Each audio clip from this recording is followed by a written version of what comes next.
This is the Recovering Preacher's Kids podcast, where two sisters share their journey of growing up a preacher's kid and how the bumps in the road led them to the foot of the cross. Welcome back to the next episode of the Recovering Preacher's Kids. We are almost done with season 2 of New Year, New Beginnings. And if y'all can believe it, we have today and one more woman, and then we are done with our deep dive into the women of the Bible. I can't believe it's gone by really fast. And season 3 will be coming up, and I'm excited to share all the fun things that we're going to talk about in season 3. But today we want to bring to y'all the story of a woman who we all kind of tend to have frozen in time as a little girl. And her name is Miriam. And it's so funny how when we think of Miriam, we all know the story of how Miriam is the sister of Moses. She's his older sister. They were living in Egypt at the time that Pharaoh was killing all the Hebrew boys because he thought the Hebrews were going to overtake him. And so he was trying to kill them all. And Moses' mom, Jochebed, was like, no, we're hiding him. And that's a whole nother podcast about Jochebed. But so she hid him for 3 months. And at the end of 3 months, she knew she couldn't hide him anymore. And so she puts him in a basket. She puts him in the Nile River. Miriam hides in the reeds and she's watching over the basket. And she sees Pharaoh's daughter come up for a bath. And Pharaoh's daughter sees the basket. She opens it. Oh, she sees the baby. And she's like, this is a Hebrew boy. Miriam jumps out and she's like, hey, you want me to go find a Hebrew mom that can take care of this baby? And Pharaoh's daughter's like, absolutely. So she goes and gets none other than Jochebed, their mom. Jochebed takes care of Moses for like 3 or 4 years. She nurses him. She raises him. And then she takes him to the palace where Pharaoh's daughter raises him for the rest of his life, about the next 50 years. And so this is where all of us tend to stop our study of Miriam. There is more to her story.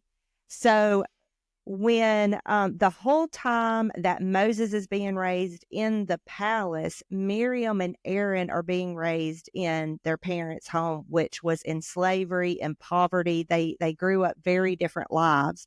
But God was raising up Moses to lead the Israelites from Egypt to the promised land.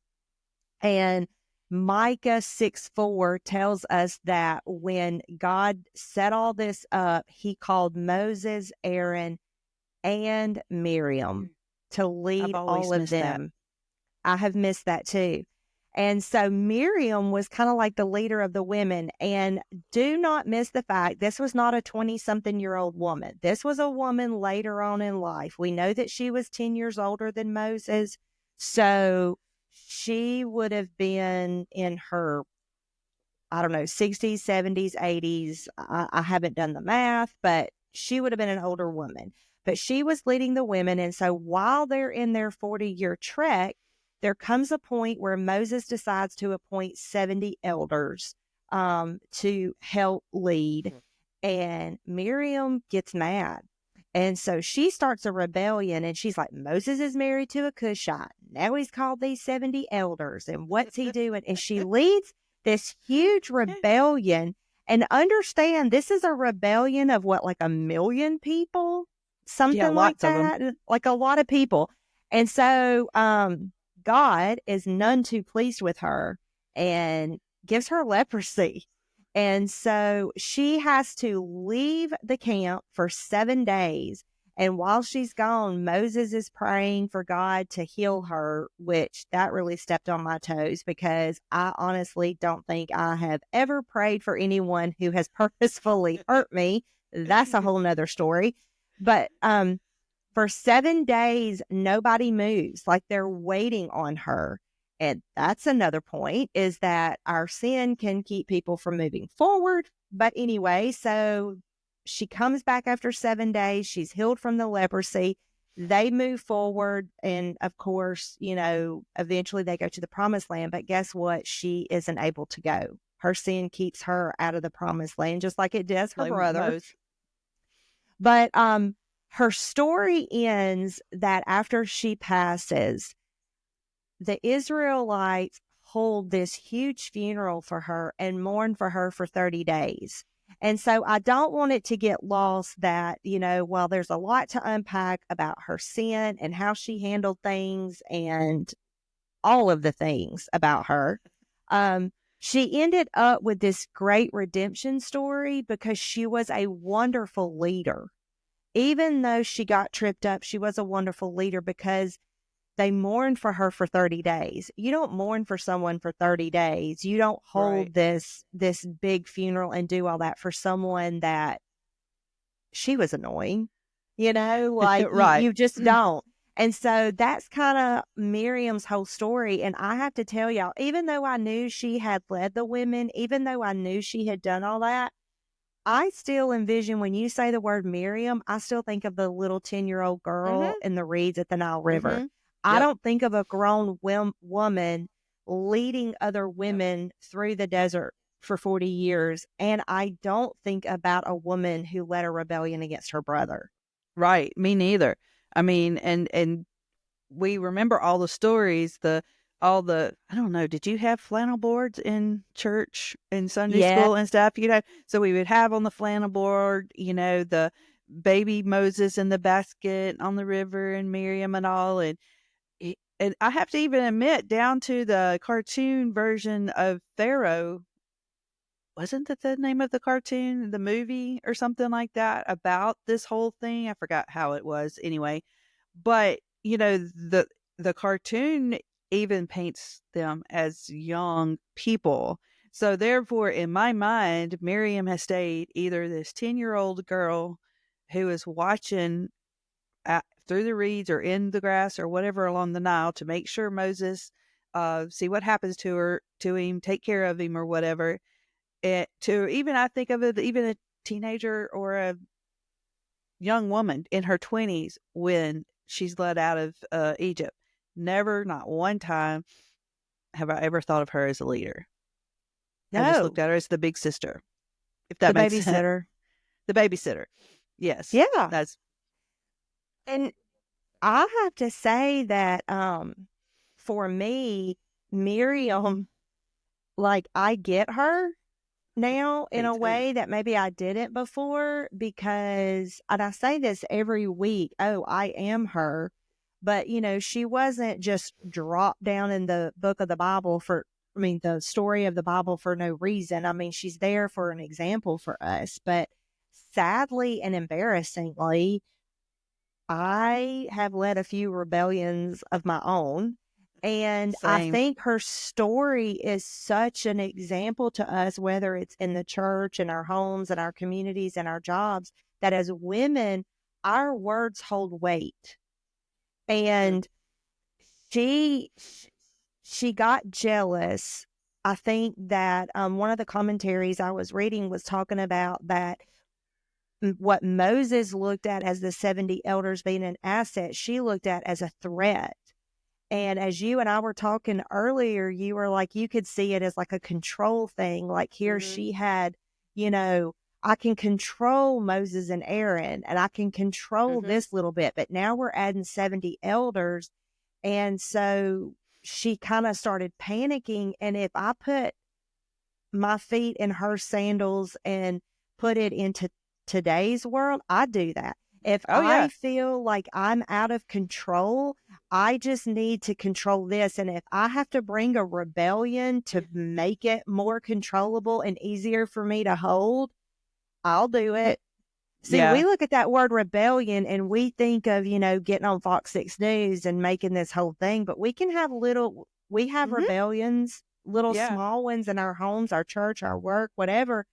And I've been very shocked to realize that this is exactly what I've done Me too. throughout the course of Of my my adult life. life. This is a pattern for me. Yep. And, thank God he's never, given me leprosy and sent me out of the camp for 7 days. But wow, I do this. This is what I do when I feel out of control. No, and I do too. And as I was studying this and we were talking, that, God convicted me so much of the fact that I feel like there's something out of control and I want to get everything back into control, everybody back into line, and everything going along, I am bad about doing just like Miriam. She went to Aaron and got him. She was talking to him and got him on her side, and then I'll talk to this one. I'll get this one on my side, never really thinking that it's a rebellion, but it was more of like making sure that I'm feeling right and I'm validated in how I feel and that this is how we're going to fix it type thing. But to sit there and read how Miriam did that, yeah, it just kind of smacked me between the eyes that I do the exact same thing. And I feel like if we're honest, we all have done this. We've all do this. And I think she was a really good one for us to study and bring out because we do keep Miriam as the 10-year-old little girl. Everything's great. I don't look at her as leading the women and that when they crossed the Red Sea on dry land and they stood there and watched God bring the water back down on Pharaoh's army and the chariots, that her and Moses create this song and I never saw this. She leads the women in tambourine playing and dancing. She's leading them. So therefore, I've never looked at her as a leader. Only Moses to me has led the people. And then Aaron was his helper. Never have I seen Miriam. So it was a very she's important. She's over No. here fixing, her and the women are fixing food for everybody. Right. Like, that's how I thought. Right. But to see it constantly named, and which, I have to admit, reading the prophets in the Old Testament, it gets a little hard for me and boring. So I've never saw this. And Micah 6:4, like you pointed out, that God sent both Moses, Aaron, and Miriam to lead the people. But then we know the whole story that his father-in-law suggested that he get helpers because the people were coming at him for advice. And I have to admit, I like that when people come to me for what do I need to do? Can I talk to you about this? And then there's times it just gets so many, it gets overwhelming. But I have to feel like Miriam felt that way, that as she was leading, she had all these people coming to her. What do I need to do? How do we fix this? But so, yeah, I saw what they were talking about, that Moses saw this as an asset, but she saw it as a threat because it took her control. I can see it because to me, it would take my control away. I couldn't control the narrative. I can't control, like you said, I can control 2 people with my words, but I can't do that with 70 people. Or this just came across my mind. Here, she grew up very poor. She grew up in slavery. She was in poverty. Her brother grew up in a palace. And what if, for the first time in her life, she felt important? And she felt like her brother bringing in these 70 people, these 70 elders to help, well, that was taking away her job, her importance. She finally felt like she mattered.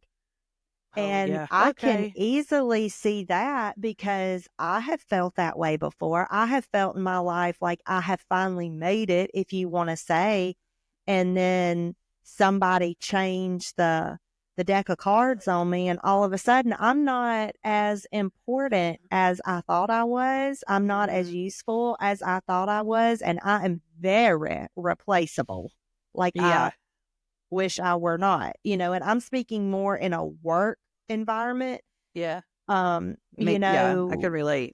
I've been in jobs and thought, oh, I was just the absolute best. But at the end of the day, I realized I was just completely replaceable. And, Right. It just completely hurt my feelings. And, I kind of I wonder if she thought too, not only was she losing control, but you're taking away the trophy that I have finally gotten. Yeah. I finally got ahead. And through this study too of Miriam, it made me realize and look at things differently from the churches, that we were in, that there was a lot of problems that most of the time, I mean, there were times I know Dad and there was deacons clashing, but like we've stated before, us women have powerful words and can tell our husband things to get them stirred up too. But knowing some things that remembering things how they played out sometimes is it's a lesson to us women in the church that we need to be very careful of talking and doing just this, of how hurtful or how negatively it impacts. I don't know. It was just a very, yet again, like I said, smack between the eyes of how much weight our words and our actions carry in front of those that we lead. There's a movie, I think it's My Big Fat Greek Wedding, and in the movie, the mom is telling her daughter, your father's the head of the house, but I'm the neck, and I turn that head whichever way I want it to look. And I'm just going to tell y'all, I can do the same with my husband. And he and I can get in a vehicle after leaving church or an event or whatever, and he'll be like, that was a great time. And I can be like, well, did you see this? Or did you hear that? Or did you see? Okay. And by the time we're home, he's just as annoyed as I am.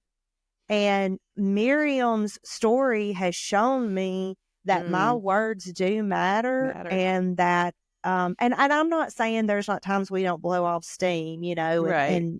and our, everybody needs someone trusted that they can be, brutally honest with. I understand that. But at the same time, we have to always remember that it matters. Right. And I've never thought about that. I've neither. I'm embarrassed to say that. I've never thought about, oh, Lori, you just blowing off steam. You could really start a snowball effect of something. And then I look back and I think, how many snowballs, how many rebellions have I started and maybe didn't even realize I did? Right. Because my disgruntledness, I shared it with someone who then I made them disgruntled, who then shared it with someone and now they're disgruntled. And here then I step back and I'm like, well, I'm innocent. I'm just the little girl at the Nile River. I'm just a baby. And, and we don't just see it, I think, played out just in the church, in our families or whatever.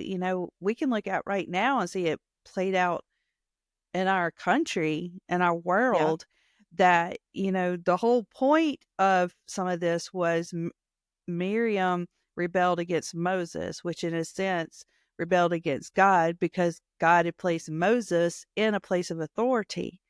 And we do not like to speak nice of anybody that's in authority of us if they're not doing or don't think the way we think.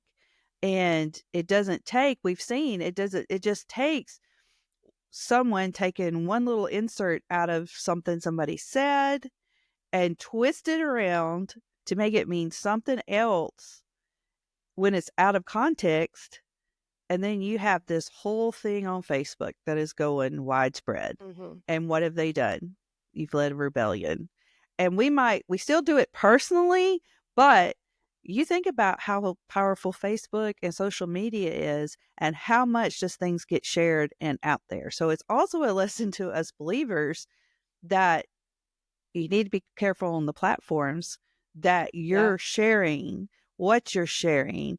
That was what got to me, because it was just recently that I read something that somebody shared, that a statement to me was taken out of context, out of something that someone in authority had spoken. So I had to go back and read and reread and reread in the context that it was. And then when I did, I was like, well, that's not even what that statement meant. And then you start trying to explain it, which then they get all upset. So all that to say, yes, as a person in authority, our words are important in what we lead and what we do. But then, too, we need to be careful how we then take what somebody else says, that something, this is what Lisa meant, this is what she said, and this is what it meant, and it be taken out of context, and it goes forward. So we could sit here and say this only happened in the Bible times, but let's be honest, it's going on right now, and we're doing it right now.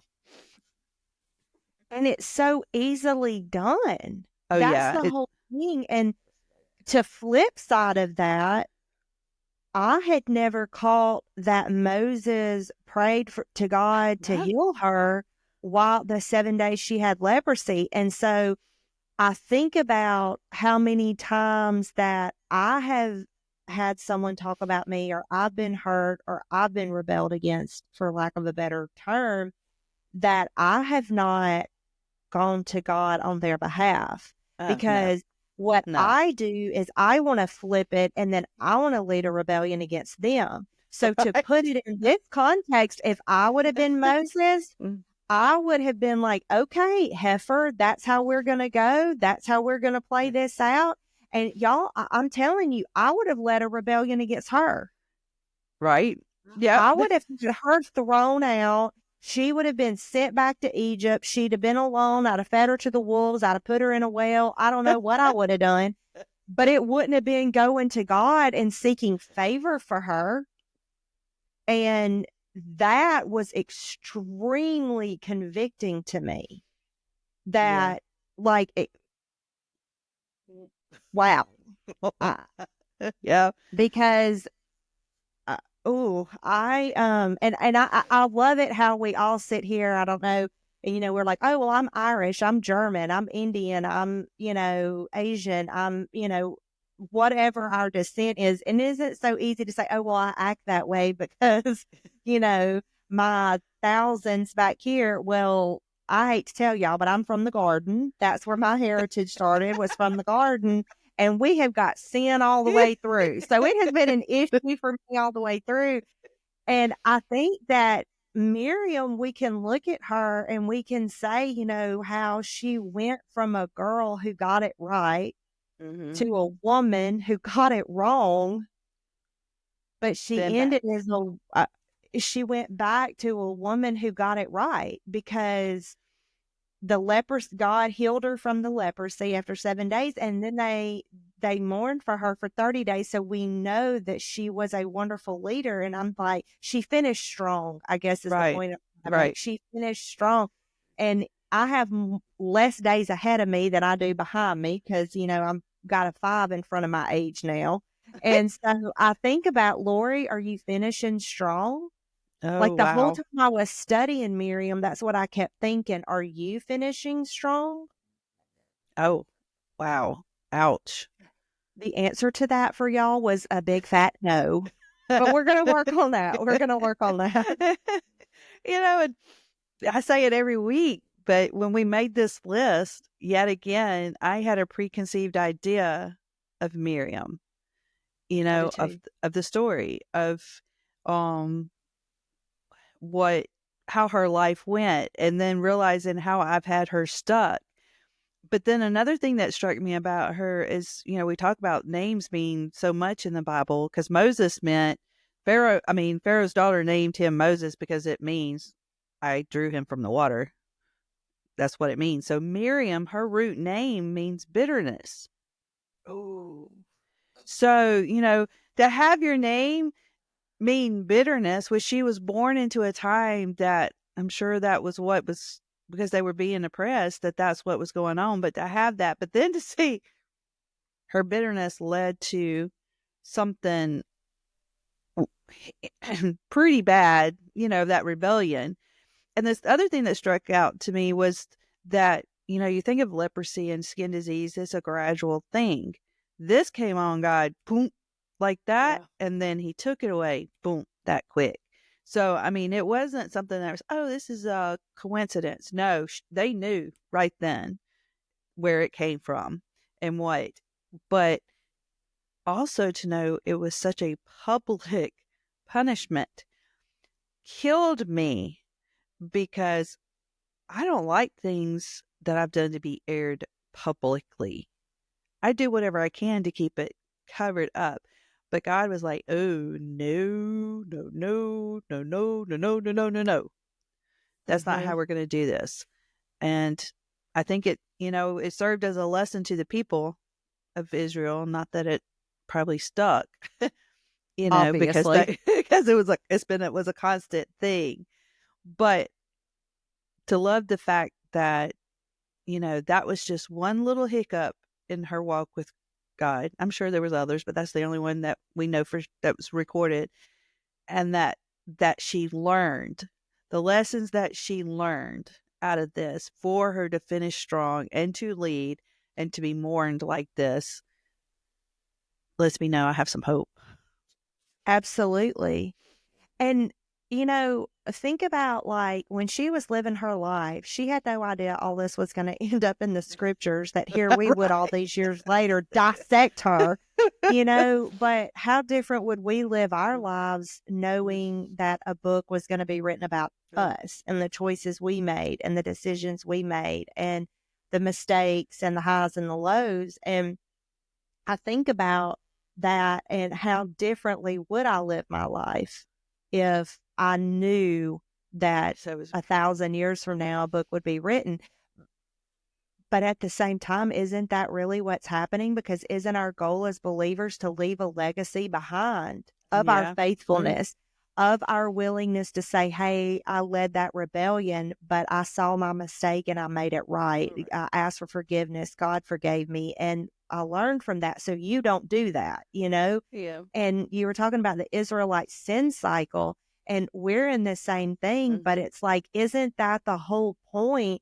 Is that we are growing to be more like Miriam, that we get out of that cycle, or when we find ourselves caught up in it, we jump off the Ferris wheel and we're like, oh, hang on. Okay. No, that's not the road I want to be on. Right. Yeah. That's a very valid point and a good thing to think about and a good reminder that when we realize that, and I think that's a lesson for us from Miriam, is to be more aware of those. I know sometimes probably going into it you don't think about it, but I have to admit there are times when I'm right in the middle of it that I'm like, hey, wait a minute, I'm wrong. And those are the times, hey, let's step back. And I need to be more of I'm sure she had to stand up and say, hey, y'all, I'm sorry. I'm sorry I was wrong in what I did. And that's not something I like to do. I don't want to say I'm sorry for something I Especially did. publicly. Right? I might tell you privately, but don't make me stand up and tell you publicly. And it's not like it's just a small church. I mean, they were a million people, and especially to have to go back and publicly admit what you did in front of the women you led.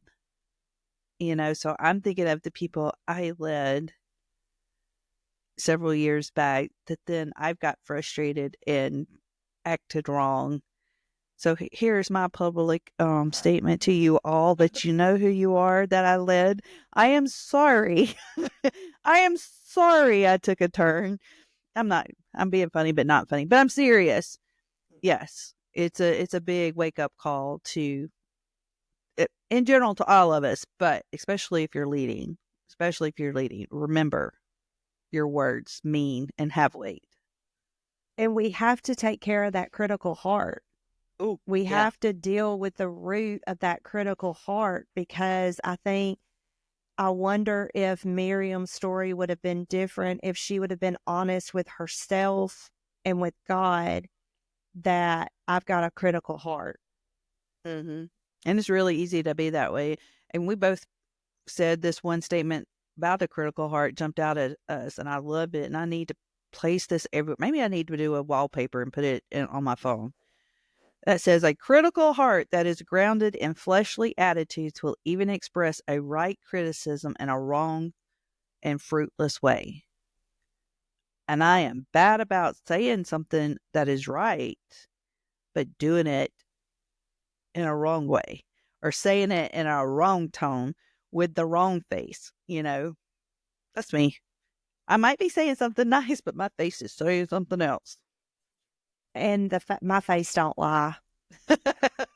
Because what's in our heart is going to come So out. yeah. It's going to come out. And I think that Miriam's story is such an example to us of, I don't want to say of what not to do, and I don't mean to be negative about it, but if God has given us her example of what she got right and what she got wrong, then I think it's safe to say we can examine her, and then we can examine ourselves, and then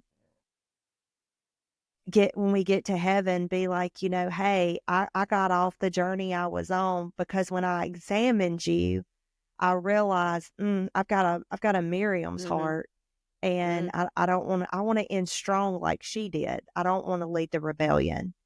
And I think that as women and as believers, isn't that the whole point of the Bible? Is to Yeah. teach us and guide us and direct us so that we don't continue to live in the desert and continue to make the same mistakes over and over. Whatever. We can get out of the sin cycle.